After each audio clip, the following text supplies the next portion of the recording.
confidential report will be prepared by JJ Curia in our subsequent bulletin. Let's now proceed to other news, where one person died in a multiple road accident that involved more than 10 vehicles at Murungeti village along the Nairobi-Nakuru highway. The deceased was a motorcycle rider and was carrying his brother on their way to Nakuru. Eyewitnesses said the rider attempted to overtake 3 lorries when their motorcycle hit a pothole, tossing them in the air. The rider fell on the road and was crushed by the lorry behind him, while his brother fell by the roadside. The motorcycle veered towards the oncoming traffic, causing the drivers to lose control of their vehicles. Subsequently, 10 vehicles were involved in the accident. Area residents have called upon drivers to be more vigilant during this foggy season. Pikipiki ikiwa peke yake ikiwa imeslide. Sasa mimi nikakanyanga brake ikakuwa imeingia chini ya bumper. Ndio sasa wakati nilikuwa naenda kuangalia mwenye pikipiki, ndio ile gari ilikuwa imetoka pande ya Nairobi ikakunja ikagonga gari yangu na ikachukua mwenye alikuwa kwa barabara katikati ikaenda na huyo jamaa sasa mwenye amekufa. Wakati anga ikiwa namna hii, madereva wao waangalifu zaidi. Na sana sana waendeshaji wa pikipiki, kwa sababu unaona masoya yao ya overlapping. Hiyo ndio kwanza inaleta adhabu zile kubwa. Na polisi nao kwa roadblock kwa mahali wako wale wakiangalia magari ile inaenda speed, kwa sababu kupunguza speed hakuna jingine kuweza kupunguza hizi ajali. Let's be careful on the roads. Moving on, a 37-year-old inmate serving a life sentence at the Narok GK prison for committing an offense of defilement has been freed after a successful appeal. Amos Kiok was arrested in the year 2012 and was sentenced to life imprisonment after the Narok law courts found him guilty. Amos Kiok was transferred to Naivasha Committee Maximum Prison, where he was to serve his life sentence, but later transferred back to Narok Prisons after delocalization orders. According to the ruling made by the Court of Appeal in Nakuru, a 3-bench Court of Appeal judges, Lady Justice Fatuma Sichale, Fred Ochieng and Justice Weldon Koril. Nimesukuma miaka 12 jela na kwa makosa ambayo sijafanya. Lakini kile tu ambao nataka kusema tu ya kwamba nataka tu kushukuru Mungu kwa sababu labda ilikuwa tu nikuje tu jela kwa sababu ya jambo fulani ama nirekebishwe mahali. Benson Lomeri, officer in charge of Narok GK prison, said that he has seen Amos go through the whole transformation process and was now a reformed person. He further stated that the inmates deserve to be treated with dignity despite the fact that they are in prison. Ameweza kujifunza theology ambapo amepata diploma na yeye ni balozi ya Yesu. Amen. So tunashukuru Mungu sana anapokwenda kule nyumbani aende kuendeleza neno la Mungu. So gereza si mwisho, lakini ni mahali tunarekebisha na haki. For Lunchtime News, I'm Purity Musyoka. And from that, the Kenya Kwanza Brigade has announced the team that will be spearheading the dialogue talks to be held, actually to be mediated by the former Nigerian President Olusegun Obasanjo. And the members now include Honorable Kimani Ichung'wah, leader of the majority party at the National Assembly. He will be joined by Senator Aaron Cheruiyot, the leader of majority at the Senate.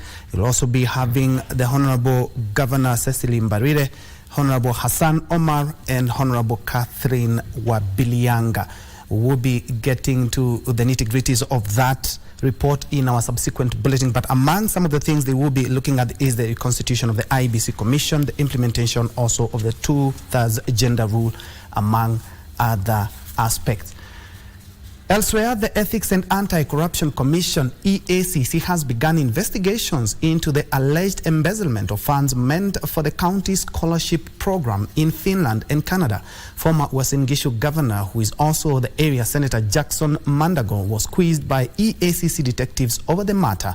The former governor was summoned to assist the commission in its investigations, factoring in his role as the county chief when the Overseas Trust Fund was conceptualized and operationalized. On Tuesday, a group of parents staged demonstrations in Eldoret town over the saga, demanding a refund of their money. Busia County Governor Jackson Mandago has recorded a statement with the Ethics and Anti-Corruption Commission EACC on allegations of embezzlement of over 837 million shillings by officials of the county government collected from parents for the facilitation of scholarship programs for their children to Finland and Canada. On Tuesday, more than 300 parents recorded statements with the Directorate of Criminal Investigations in Eldoret after holding peaceful protest in the town. Kwa saa hii nataka tu refund ya pesa yangu yote irudi sababu mimi nimeteseka na hata mtoto pia ameteseka. We want to tell the county government, that is the governor and the senator, because they are the ones in charge of the county affairs. Stop misinformation, stop propaganda, and address the issue. Refund people their money. The bottom line, in a nutshell, what we want is a refund of our money. We are no longer interested in that program. They can start the program with other people. You know, this thing, by the end of the day, it was a kind of a pyramid scheme. The parents refuted claims that the county leadership had reimbursed 68,149,290 shillings to 121 parents, noting that they had not received the payments. I paid for 2 students 2,556,000, and you have given me, after struggling coming to your office 20 times and even crying with my children, you gave me 640,800. That is an abuse, and I'm not happy about it because I'm still using. Elsewhere, the Ministry of Health is set to kick off a 10-day cholera vaccination campaign from the 3rd to the 12th of August, targeting 2 million people within 8 counties that are still battling with a deadly disease. This comes after a report released in July 2023 indicating that 194 deaths and 11,897 cholera cases were reported as from October 2022, with Nairobi, Wajir and Mandera recording the highest cases. Speaking during a stakeholders meeting on the status of cholera in Kenya, Deputy Director General for Health, Dr. Sultana Matendechero, urged Kenyans to turn out in large numbers for the vaccination drive following recent report of severe outbreak of the disease across 26 counties. He has also emphasized on other interventions like proper sanitation among families. Asilimia 77 ya wale watu ambao wameambukizwa ugonjwa huu huwa hawaonyeshi ishara zozote, lakini wanaendelea kuambukiza wengine. Kwa hivyo tungependa watu wote waweze kujitokeza, hata kama wanasikia kama ni wagonjwa ama hapana, waweze kupata chanjo ili tusaidie kupunguza usambazaji wa ugonjwa huu ambao umeleta maafa mengi. There is a global shortage of cholera vaccines.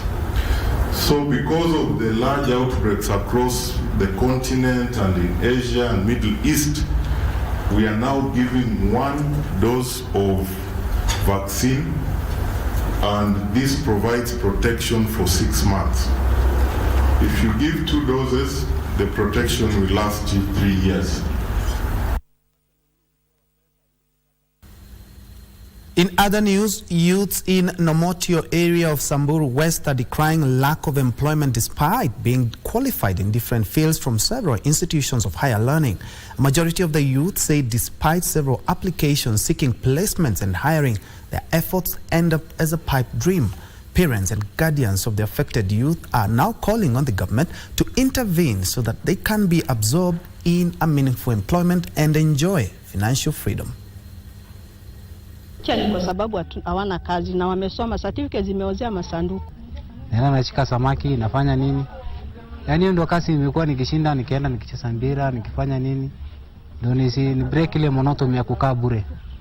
Sasa ningeomba tu kama county, kama kuna mali ningepata kazi hata kidogo, ningefanya tu, ningekonga familia kabisa. Nimesoma, nimekaa kama kitu kama 5 years. Sijapata kazi. So imebidi tu turudi kwa wazazi, tukae tunang'ang'ana na hapa hivi nyumbani. And now to the war on illicit liquor. Police in Embu North Sub-County, Embu County, are in pursuit of a house owner in Kadhangarire Market where packed illegal alcohol in a processing plant were discovered. According to Embu North Deputy County Commissioner Walter Ngaira, the suspect and other employees escaped through the back door immediately after the multi-agency officers arrived in the house. Speaking after the raid, Deputy County Commissioner noted that several illegal branded alcohol and a processing plant were recovered. During the raid, a motorcycle, motor vehicle parts and charcoal, among other things, were seized. The well-secured house with a perimeter wall that has several gates is believed to belong to a senior SACCO official in Embu County. Chupa ambayo ni karibu 350 500 ml imepakiwa tayari. Alafu pia tumeweza kupata chupa zingine ambazo ziko empties karibu 1200. Tunaamini kwamba hii ni baadhi ya zile vyombo ambavyo ama bidhaa ambazo zilitumika katika kutengeneza hii pombe ambayo inaenda katika market na vijana wetu waweze kutumia hii pombe. Kwa hivyo kile ningeweza kusi vijana wetu katika eneo hili ni kwamba wasitumie kitu ambacho hawajui. Tutachukua hatua sasa kisheria. Kawaida tukipata mtu akifanya uhalifu yote kisheria ni kupeleka yule mtu kotini ili mkondo wa sheria uchukuliwe kulingana na vile inapaswa. Pia ningependa kuhimiza wananchi waendelee kutupatia ripoti zote ambazo wangeweza kuwa nazo kuhusiana na mambo ya utengenezaji haramu wa pombe. And a group of farmers in Jambini area of Kinangop in Nyandarua County are counting losses running into thousands of shillings after a herd of elephants raided their farms, leaving a trail of destruction. It is suspected that the over 10 elephants made their way to the village after breaking one of the Aberdare forest gates that border several trading centers. The aftermath of the elephant invasion on the farms. The farmers lamented that the elephants had uprooted crops worth thousands of shillings before retreating back to the forest, adding that their attempts to repulse the herd were fruitless. Imekuwa muda mrefu sana hiyo fence ya stima haijakuwa imewaka, lakini hazikupita kwa fence ya stima, zilipita kwa gate. Hapa nimesimama ni kwa shamba yangu, hata mmeona venye shamba imeng'olewa mahindi hii ndio nataka kusomesha watoto wangu shule nayo. Hata huko chini imeng'oa miti, fence yangu imeharibika, hata sasa sijui nifanye nini. Area Assistant Chief Gatonyo Ndongo, while confirming the incident, said that no one was injured during the invasion, adding that Kenya Wildlife Service officers had been informed of the incident. Kuna hatua kadhaa tulichukua. Kwanza tuliripoti kwa polisi, alafu tukaweka KWS ambao tukawaambia wajaribu kuona vile tutafanya na ili ndovu waache kutuletea uharibifu. The farmers now say they will seek compensation from KWS, hopeful that their plea will be heard. Jacqueline Masharia for Lunchtime News. Elsewhere, Mwingi Central Member of Parliament Dr. Gideon Moi is on the spot for allegedly storming into a hotel in Mwingi town owned by a political activist and assaulting her. Here's that story. Musyoka, the businesswoman, Mwingi Central Member of Parliament Gideon Moi stormed her business premises and physically assaulted her. Watu wetu walikuwa wanataka kueleza lakini hakunishika, yeye ndiye amenisukuma na akanishika matiti na kavunja miwani yangu. So nikajaribu kumsukuma, then akaangalia watu wake ndio wanichapa. But watu wake hawajaniguza. Yeye ndiye amechukua fimbo, akiinua hivi kashikwa na mmoja wao. Claims supported by other residents of Mwingi who witnessed the altercation between the business lady and Mulungi. The specs were broken. She doesn't have them. She was slapped. She was held in an uncouth manner. Her breasts were held, at which we want to condemn in the strongest terms, and we don't want that kind of leadership. Kitendo si kizuri kabisa mbele ya wetu, mbele ya watu. Na Roda ni kama mama yangu, mimi kama mtoto wake nimehuzunika vibaya sana. Naomba ile serikali kubwa, hata kama kuna mtu mkubwa kuliko sheria, sheria ichukuliwe, tunataka ichukuliwe with immediate effect. When reached on phone, Mulyungi confirmed that he had an argument with the business lady, but said he had confronted her over claims that she was undermining him politically. Njue for Lunchtime News.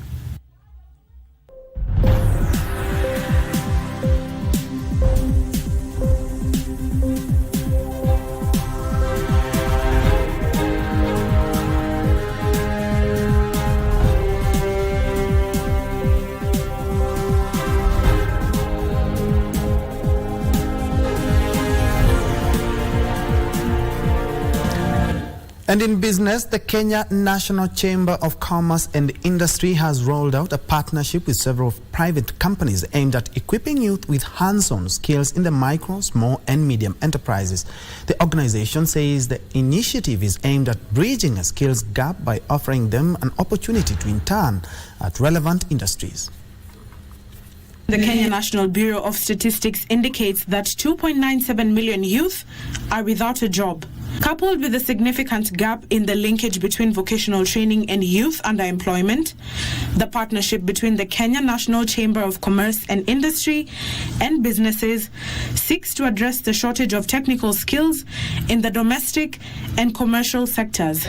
There is a carefully planned reintegration program for the youth and children who undergo vocational training. They are still our children. We must give them a second chance. So we urge all other institutions, private sector, employers, that when we bring you these youth, accept them, because we will have done a good deal of work. Ali says there is a need to prioritize the collaborative engagements between the county governments and the TVETs that will give students real-life exposure to industry matters. Through strategic partnership and dedicated funding, we are now poised to create integrated system of vocational training and aligns with the needs of the job market. The first phase of the program is set to be rolled out in private manufacturing industries based in the counties of Nakuru, Kisumu, Mombasa, and Nairobi. Ndutamo Kami for Lunchtime News. Poultry farmers in Busia County have received 4,000 chicks immunization drugs, brooders and feeds under the Agricultural Sector Development Support Program. Busia Director of Crops and Livestock Development, Dr. Alan Ogendo, says the plan is to help commercialize poultry farming in the area. Handling 10,000 birds every cycle. A similar project is in Bunyana North, and another outgrower in Bunyana South. So in total, if we are working in full capacity, we are in a position of doing 40,000 birds every single cycle. And I'm sure, Your Excellency, hiyo itabadilisha maisha ya wananchi wetu. Ile vitu ambayo inaweza kuletea pesa haraka sana. Baada ya miezi 4, miezi 6 uko na pesa zako mfukoni. Kama una jogoo zako 10 ama hata 20, baada ya miezi 6 ama 8, sio ni karibu 20,000. Hiyo zimetosha kupeleka mtoto shuleni, kuhakikisha kwamba ile kidogo ya wananchi inachungwa, mali ya wananchi inachungwa. Tuko pamoja kuhakikisha kwamba ikitengwa lazima itumike kwa ile njia ambayo inatakana.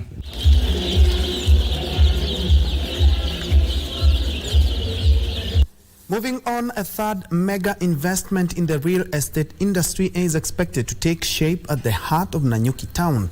The 3 billion shillings development will be on a rent-to-own basis where the residents will own the units after completing payment agreement after a period of time.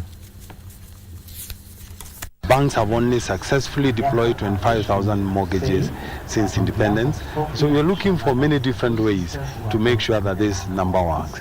One of the solutions that we are providing as developers is rent-to-own. Rent-to-own, of course, hasn't been working in many places because, for one, it's long-term, and then the lack of funding and money from different areas and different sectors has also been hampering the growth of rent-to-own. But now we have found many solutions. The stock market is coming in as an intervention. We are providing a lot of a lot of rent-to-own programs. The stock market, the Capital Markets Authority, creating some securitization program where you can be able to utilize money from the public to do long-term funding. We're looking at about deploying a product that has over 500 units. A lot of them, about 200 of them, are Airbnbs. Now, you will soon not be able to sell property except through the Real Estate Stakeholders Association. This is according to the association whose chair, Njue Wairato, said in collaboration with government agencies, efforts will see fraudsters in the real estate sector locked out of exploiting innocent buyers out of their cash. Diaspora tumewaambia hivi, watu wa Amerika, watu wa UK, na hata na Middle East, ya kwamba kabisa no buying a plot, no buying a unit of house from an individual outside of the association. To work in the real estate when you are not in this association, it will be very difficult.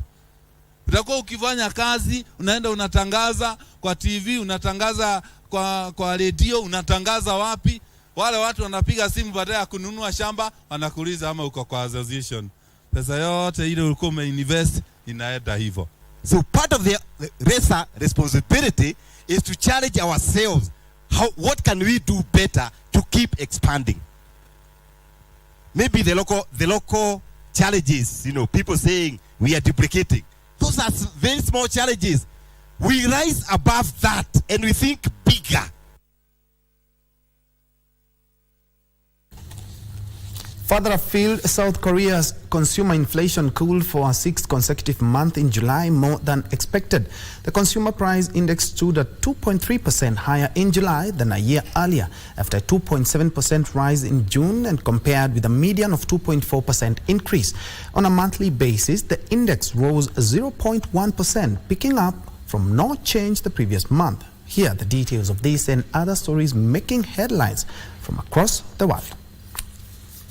Inflation, which excludes volatile food and energy prices, slowed to 3.3% on an annual basis from 3.5% the previous month and hit the slowest rise since April 2022.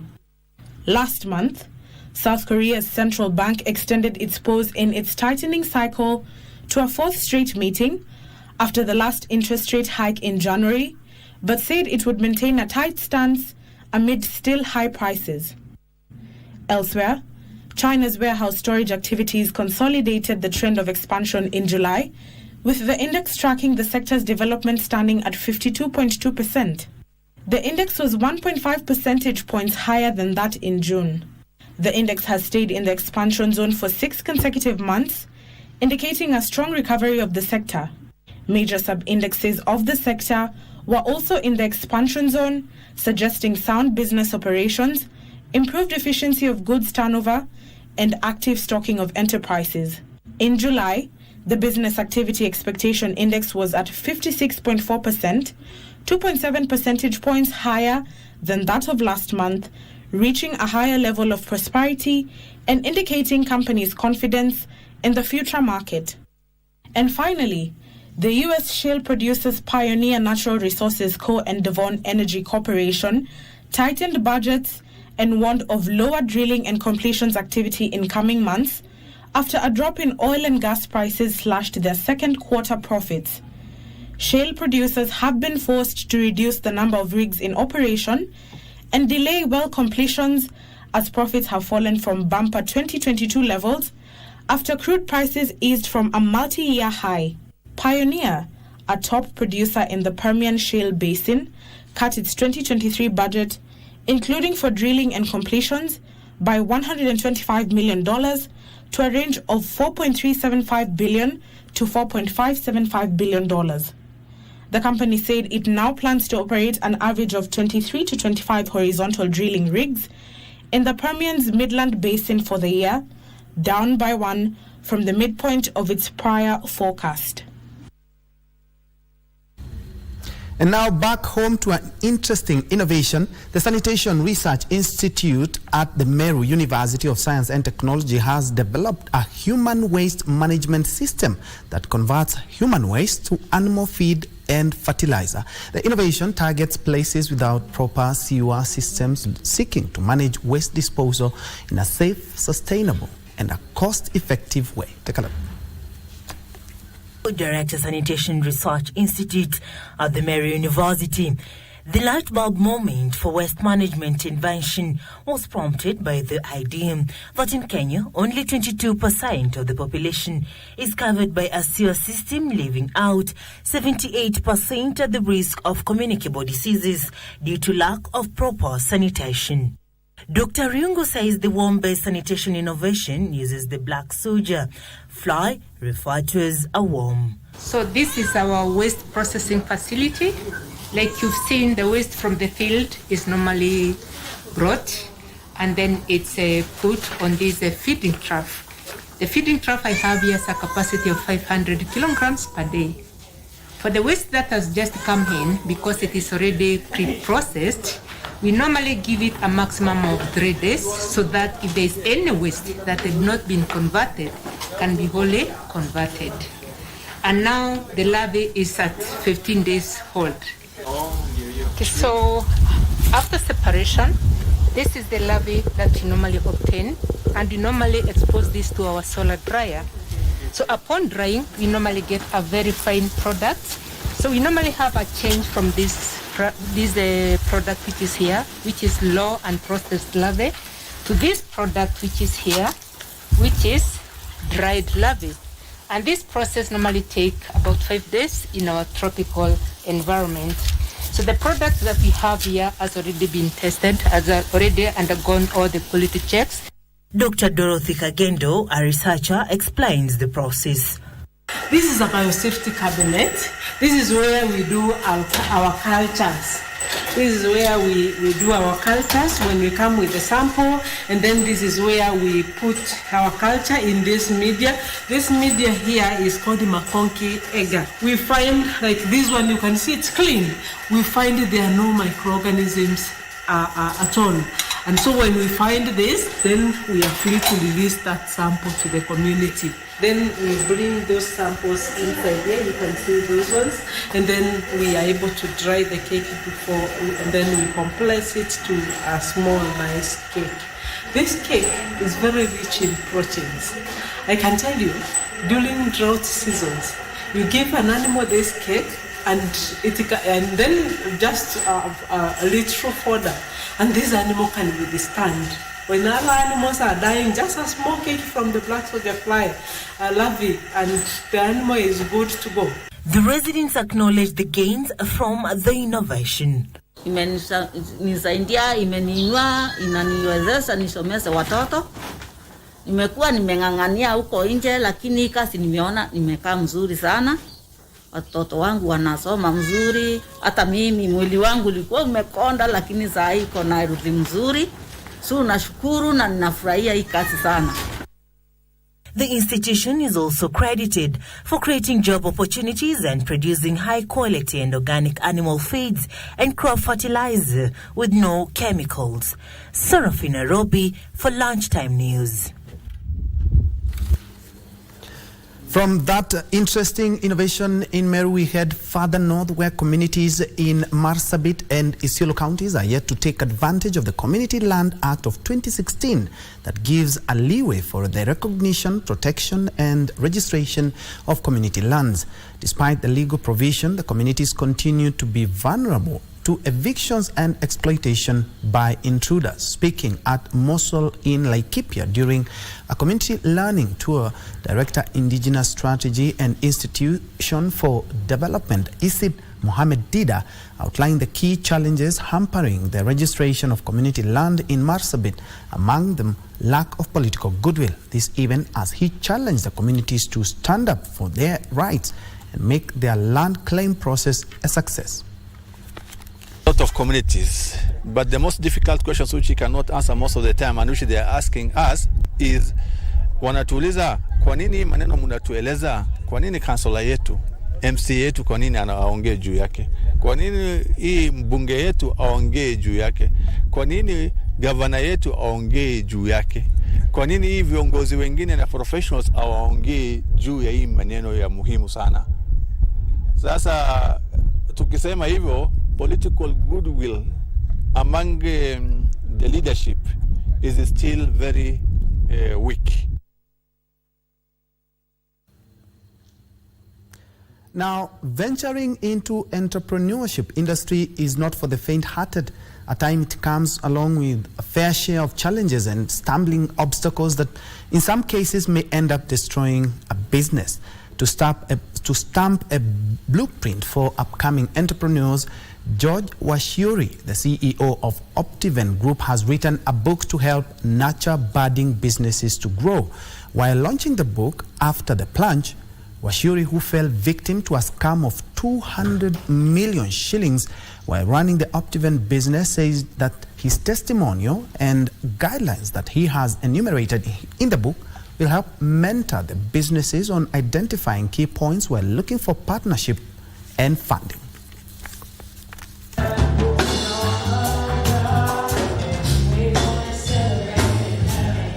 By authoring this book is opening up my heart, in the most vulnerable way, for the sake of helping other business people, other entrepreneurs that are either in entrepreneurship or those who are coming tomorrow when you're not there. That when you face challenges, it's good to share these challenges so that people don't undergo the same loss that we underwent. This book, After the Plunge, is basically a mentorship book that if you're looking for partnership, there are critical things that you'll check, and all these things are available in the book. And once you read it, you never know, you may save your money, you may save the losses that you may incur. So I encourage people out there, you buy it from Amazon or from us, and you're able to learn something. And all the proceeds from this book is going for 1,500. All the proceeds goes to Optiven Foundation, supporting over 600 orphans across the country, across 47 counties, and also supporting the elderly, supporting our girls.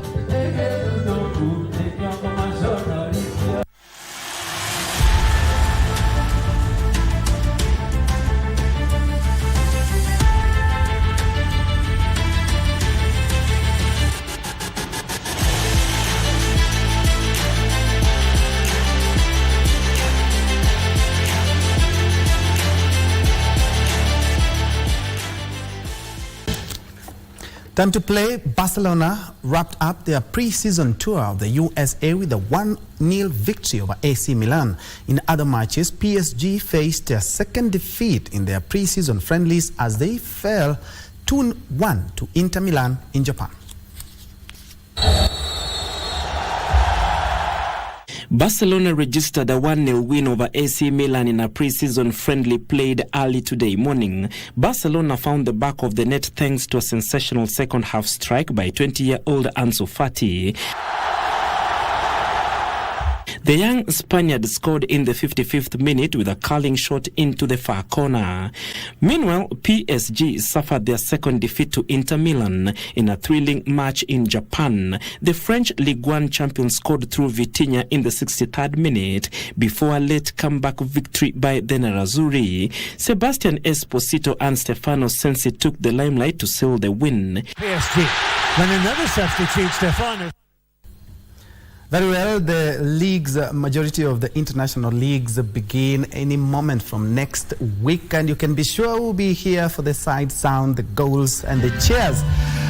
It's time to wrap it up, but just a quick one. The Kenya Kwanza Dialogue team has appointed 5 members who include the Honorable Kimani Ichung'wah, who is the leader of the majority, the Senator Aaron Cheruiyot, leader of majority at the Senate, Governor Cecily Mbarire, Honorable Hassan Omar, Catherine Bilianga, and among the key issues that they will be seeking to agree on is the reconstitution of IEBC Commission, the implementation of the 2/3 gender rule. You also have the entrenchment of the CDF, the Constituency Development Fund, and establishment of the entrenchment of the office of the leader of the opposition and amendment of the office of the Prime Cabinet Secretary. That's all the time we had. Thank you indeed so much for joining us, and on behalf of everyone who has made this broadcast a success, including my director, Timothy Kiplagat, I wish you a blessed afternoon. My name is Bentro Njue. Lucy Maura has been our sign language interpreter for this live newscast. Have a good one.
No, this is a school, not an organization. Being a student leader is a privilege. So if all of you have settled for Kamene, Kamene it is. Thank you, Malimo. I might be soft on the outside, you guys, but inside, I am tough. Only Eddie will meet at the mall is you. Pay me in Kenyan shillings, bwana. Mr. Tisha. I will hope research on.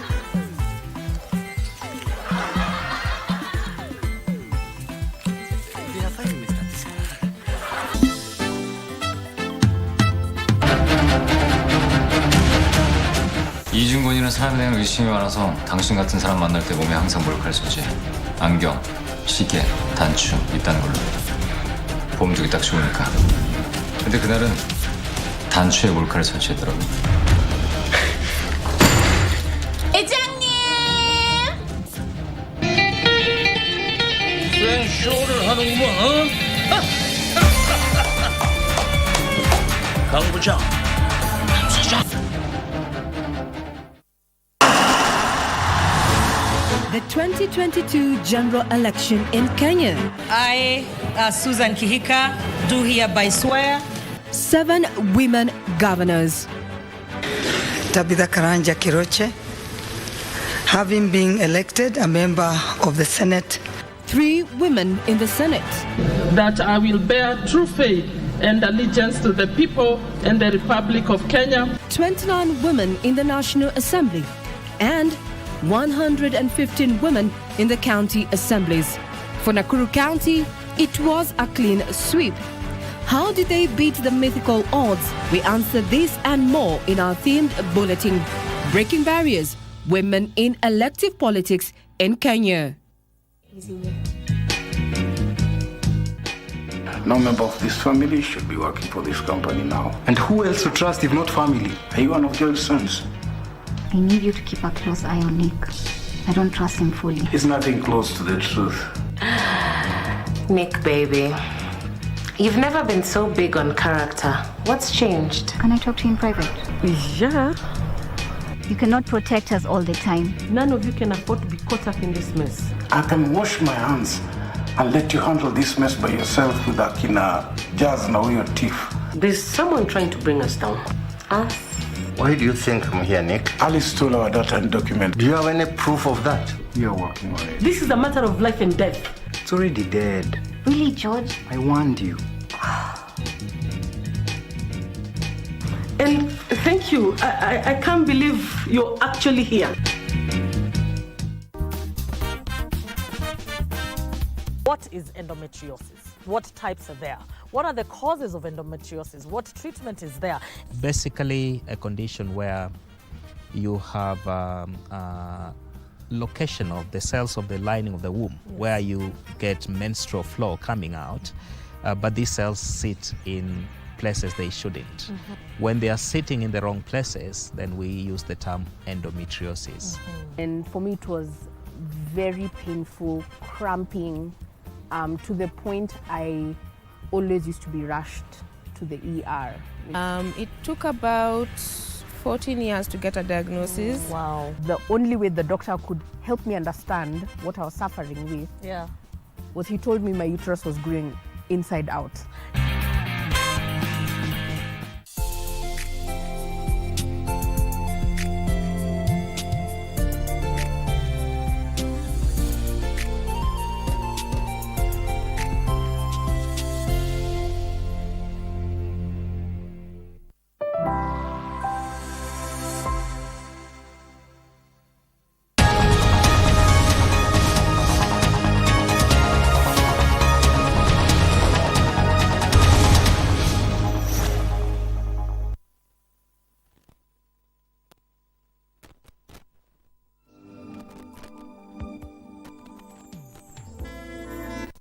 Umoja wa Mataifa dhidi ya rushwa na wabunge wa kimataifa dhidi ya rushwa.